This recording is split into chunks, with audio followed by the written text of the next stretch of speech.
योग साधकों में कुंडलिनी शक्ति को लेकर बहुत सारी भ्रांतियां रहती हैं। कुंडलिनी क्या है, यह आध्यात्मिक उन्नति में कैसे सहायता करती है। आज हम प्राण के आध्यात्मिक स्वरूप और कुंडलिनी शक्ति के ऊपर स्वामी विवेकानंद जी के विचार सुनेंगे। योगियों के मतानुसार मेरुदंड के भीतर ईड़ा और पिंगला नाम के दो स्नायविक शक्ति प्रवाह और मेरुदंडस्थ मज्जा के बीच सुषुम्ना नाम की एक शून्य नली है। इस शून्य नली के सबसे नीचे कुंडलिनी का आधारभूत पद्म अवस्थित है। योगियों का कहना है कि वह त्रिकोणाकार है। योगियों की रूपक भाषा में कुंडलिनी शक्ति उस स्थान पर कुंडलाकार हो विराज रही है। जब यह कुंडलिनी शक्ति जगती है तब वह इस शून्य नली के भीतर से एक मार्ग बनाकर ऊपर उठने का प्रयत्न करती है और ज्यों-ज्यों वह एक एक सोपान ऊपर उठती जाती है त्यों-त्यों मन के स्तर पर स्तर मानो खुलते जाते हैं और योगी को अनेक प्रकार के अलौकिक दर्शन होने लगते हैं तथा अद्भुत शक्तियां प्राप्त होने लगती हैं। जब वह कुंडलिनी मस्तक पर चढ़ जाती है तब योगी संपूर्ण रूप से शरीर और मन से पृथक हो जाते हैं और उनकी आत्मा अपने मुक्त स्वभाव की उपलब्धि करती है। हमें मालूम है कि मेरु रज्जा एक विशेष प्रकार से गठित है। अंग्रेजी के 8 अंक को यदि टेढ़ा कर दिया जाए तो देखेंगे कि उसके 2 अंश हैं और वे दोनों अंश बीच से जुड़े हुए हैं। इस तरह के अनेक अंकों को एक पर एक रखने पर जैसा दिख पड़ता है, मेरु मज्जा बहुत कुछ वैसी ही है। उसके बाईं ओर ईड़ा है, दाईं ओर पिंगला, और जो शून्य नली मेरु मज्जा के ठीक बीच में से गई है वही सुषुम्ना है। कटी प्रदेश में स्थित मेरुदंड की कुछ अस्थियों के बीच में ही मेरु मज्जा समाप्त हो गई है, परंतु वहाँ से भी धागे के समान एक बहुत ही सूक्ष्म पदार्थ बराबर नीचे उतरता गया है। सुषुम्ना नली वहाँ भी अवस्थित है, परंतु वहाँ बहुत सूक्ष्म हो गई है। नीचे की ओर उस नली का मुंह बंद हो जाता है। उसके निकट ही कटी प्रदेश स्थित नाड़ी जाल अवस्थित है, जो आजकल के शरीर शास्त्र के मत से त्रिकोणाकार है। इस विभिन्न नाड़ी जालों के केंद्र मेरु मज्जा के भीतर अवस्थित हैं। वे नाड़ी जाल योगियों के भिन्न भिन्न पद्मों या चक्रों के तौर पर लिए जा सकते हैं। योगियों का कहना है कि सबसे नीचे मूलाधार से लेकर मस्तिष्क में स्थित सहस्रार या सहस्रदल पद्म तक कुछ चक्र हैं। यदि हम उन पद्मों को पूर्वोक्त नाड़ी जाल के प्रतिरूप समझें तो आजकल के शरीर शास्त्र के द्वारा बहुत सहज ही योगियों की बात का मर्म समझ में आ जाएगा। हमें मालूम है कि हमारे स्नायुओं के भीतर 2 प्रकार के प्रवाह हैं।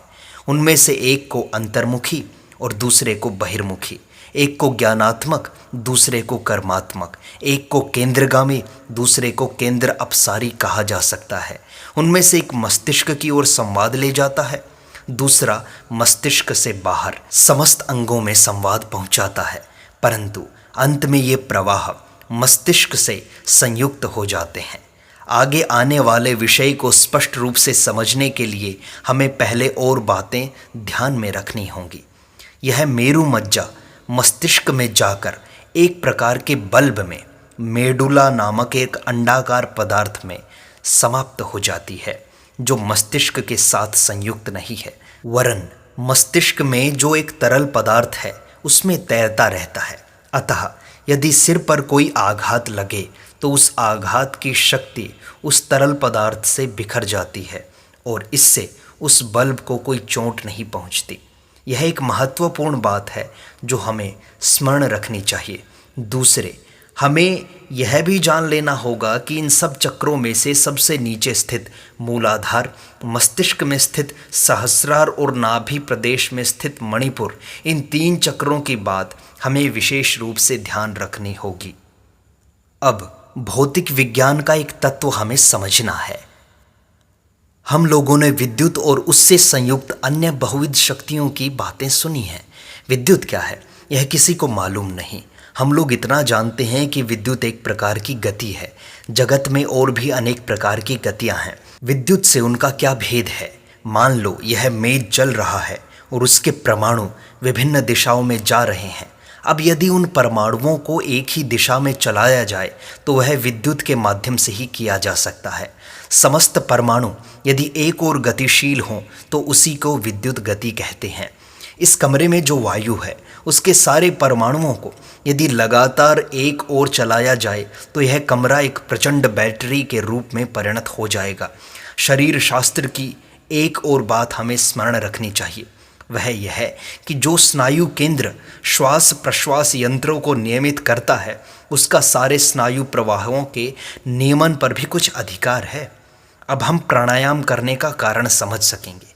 पहले तो यदि श्वास प्रश्वास की गति लयबद्ध या नियमित की जाए तो शरीर के सारे परमाणु एक ही दिशा में गतिशील होने का प्रयत्न करेंगे। जब विभिन्न दिशाओं में दौड़ने वाला मन एक मुखी होकर एक दृढ़ इच्छा शक्ति के रूप में परिणत होता है तब सारे स्नायु प्रवाह भी परिवर्तित होकर एक प्रकार की विद्युत प्रवाह जैसी गति प्राप्त करते हैं। क्योंकि स्नायुओं पर विद्युत क्रिया करने पर देखा गया है कि उनके दोनों प्रांतों में धनात्मक और ऋणात्मक इन विपरीत शक्तियों का उद्भव होता है। इसी से यह स्पष्ट है कि जब इच्छा शक्ति स्नायु प्रवाह के रूप में परिणत होती है तब वह एक प्रकार के विद्युत का आकार धारण कर लेती है। जब शरीर की सारी गतियां संपूर्ण रूप से एकाभिमुखी होती हैं तब वह शरीर मानो इच्छा शक्ति का एक प्रबल विद्युत आधार बन जाता है। यह प्रबल इच्छा शक्ति प्राप्त करना ही एक योगी का उद्देश्य है। इस तरह शरीर शास्त्र की सहायता से प्राणायाम क्रिया की व्याख्या की जा सकती है। वह शरीर के भीतर एक प्रकार की एक मुखी गति पैदा कर देती है और श्वास प्रश्वास केंद्र पर आधिपत्य करके शरीर के अन्यान्य केंद्रों को भी वश में लाने में सहायता पहुंचाती है। यहाँ पर प्राणायाम का लक्ष्य मूलाधार में कुंडलाकार में अवस्थित कुंडलिनी शक्ति को उद्बुद्ध करना है। हम जो कुछ देखते हैं, कल्पना करते हैं या जो कोई स्वप्न देखते हैं, सारे अनुभव हमें आकाश में करने पड़ते हैं।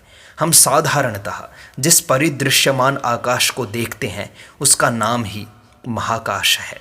योगी लोग जब दूसरों का मनोभाव समझने लगते हैं या अलौकिक वस्तु देखने लगते हैं तब वे सब दर्शन चित्ताकाश में होते हैं।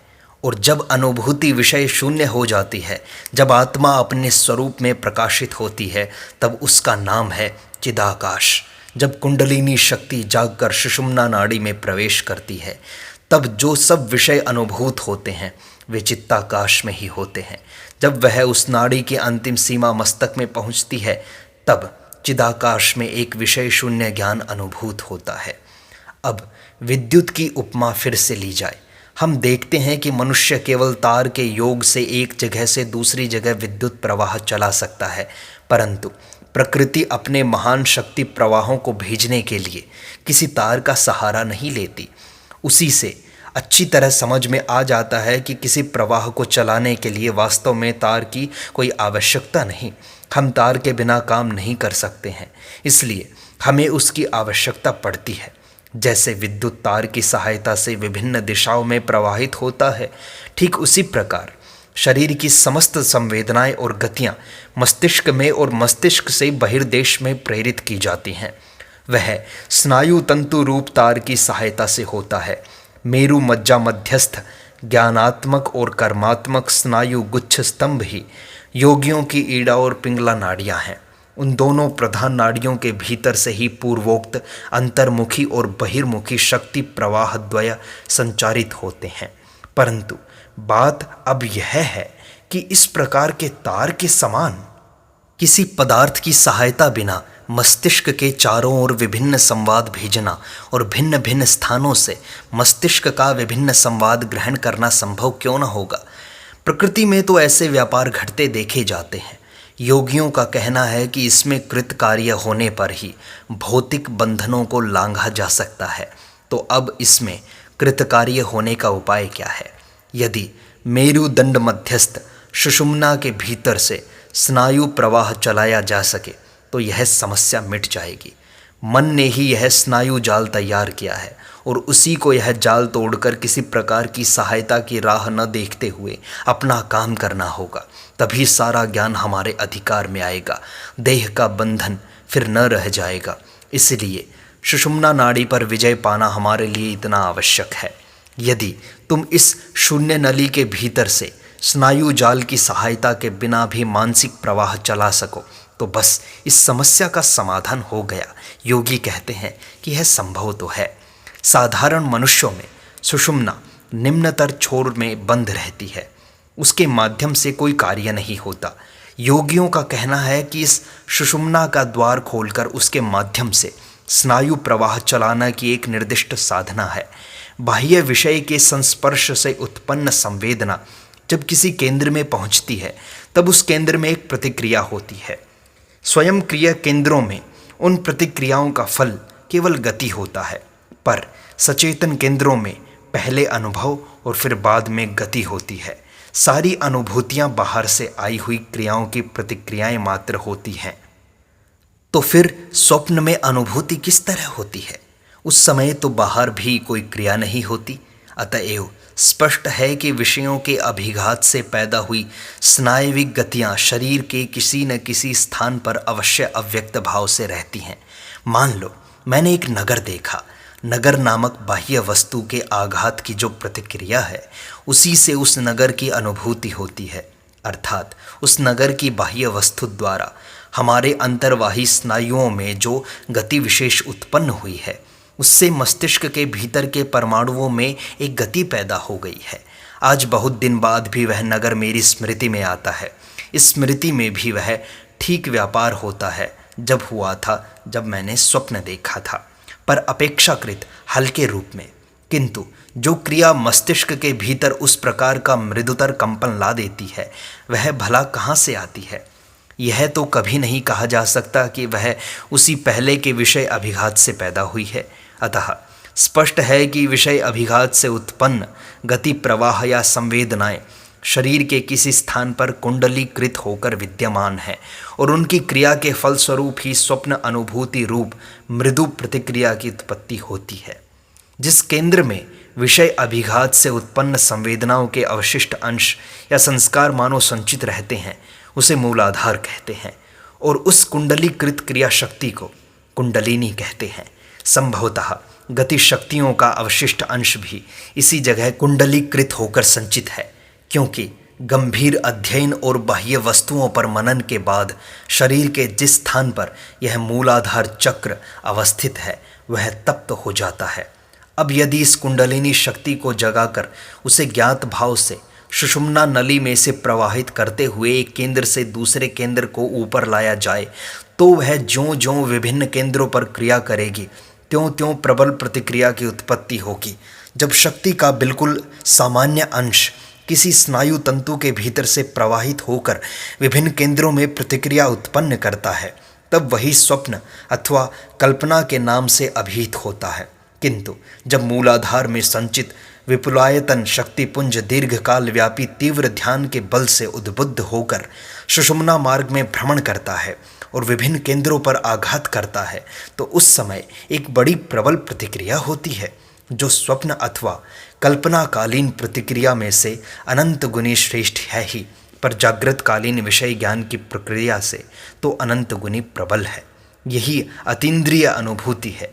फिर जब वह शक्तिपुंज समस्त ज्ञान के समस्त संवेदनाओं के केंद्र स्वरूप होकर मस्तिष्क में पहुंचता है तब संपूर्ण मस्तिष्क मानो प्रतिक्रिया करता है और इसका फल है ज्ञान का पूर्ण प्रकाश या आत्म साक्षात्कार। कुंडलिनी शक्ति जैसे जैसे एक विचार से दूसरे केंद्र को जाती है वैसे ही वैसे मन का मानो एक एक पर्दा खुलता जाता है और तब योगी इस जगत की सूक्ष्म या कारण रूप में उपलब्धि करते हैं और तभी विषय स्पर्श से उत्पन्न हुई संवेदनाओं और उसकी प्रतिक्रिया को जो जगत के कारण है उनका यथार्थ स्वरूप हमें ज्ञात हो जाता है। अतएव तब हम सारे विषयों का पूर्ण ज्ञान प्राप्त कर लेते हैं, क्योंकि कारण को जान लेने पर कार्य का ज्ञान अवश्य होगा। इस प्रकार हमने देखा कि कुंडलिनी को जगा देना ही तत्व ज्ञान अति चेतन अनुभूति या आत्म साक्षात्कार का एकमात्र उपाय है। कुंडलिनी को जागृत करने के अनेक उपाय हैं। किसी की कुंडलिनी भगवान के प्रति प्रेम के बल से ही जागृत हो जाती है, किसी की सिद्ध महापुरुषों की कृपा से और किसी की सूक्ष्म ज्ञान विचार द्वारा। लोग जिसे अलौकिक शक्ति या ज्ञान कहते हैं, उसका जहाँ कहीं कुछ प्रकाश दिखाई दे तो समझना होगा कि वहाँ कुछ परिमाण में यह कुंडलिनी शक्ति सुषुम्ना के भीतर किसी तरह प्रवेश पा गई है। तो भी इस प्रकार की अलौकिक घटनाओं में से अधिकतर स्थलों में देखा जाएगा कि उस व्यक्ति ने बिना जाने एकाएक एक ऐसी कोई साधना कर डाली है जिससे उसकी कुंडलिनी शक्ति अज्ञात भाव से कुछ परिमाण में स्वतंत्र होकर सुषुम्ना के भीतर प्रवेश कर गई है। समस्त उपासना ज्ञात भाव से हो अथवा अज्ञात भाव से उसी एक लक्ष्य पर पहुंचा देती है, अर्थात उससे कुंडलिनी जागृत हो जाती है। जो सोचते हैं कि मैंने अपनी प्रार्थना का उत्तर पाया, उन्हें मालूम नहीं कि प्रार्थना रूप मनोवृत्ति के द्वारा वे अपनी ही देह में स्थित अनंत शक्ति के केंद्र बिंदु को जगाने में समर्थ हुए हैं। अतएव योगी घोषणा करते हैं कि मनुष्य बिना जाने जिसके विभिन्न नामों से डरते डरते और कष्ट उठाकर उपासना करते हैं, उसके पास किस तरह अग्रसर होना होगा। यह जान लेने पर समझ में आ जाएगा कि वही प्रत्येक व्यक्ति में कुंडलीकृत यथार्थ शक्ति है, चिरंतन सुख की जननी है। अतएव राजयोग यथार्थ धर्म विज्ञान है। वही सारी उपासना, सारी प्रार्थना, विभिन्न प्रकार की साधन पद्धति और समस्त अलौकिक घटनाओं की युक्ति संगत व्याख्या है।